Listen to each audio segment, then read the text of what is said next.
ఆర్థిక సమస్యలు ఉన్నాయి, అప్పులున్నాయి.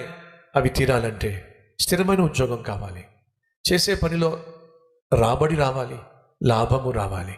నాయన అడుగుతున్నాను, మేము అప్పిచ్చే వాళ్ళగా ఉండాలి తప్ప అడుక్కునే వారిగా ఉండడానికి వీల్లేదు నాయన.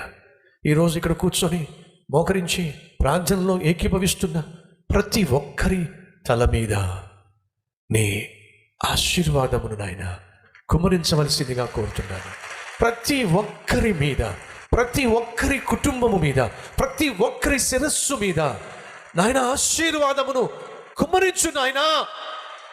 మేము ఆశీర్వదించబడి అనేక మందికి సహాయం చేయాలి. మేము ఆశీర్వదించబడి అనేక మందికి చేయూతనివ్వాలి. ఆ చేతులు సహాయం చేసే చేతులుగా మార్చాయ, ఇచ్చే చేతులుగా మార్చు నాయన.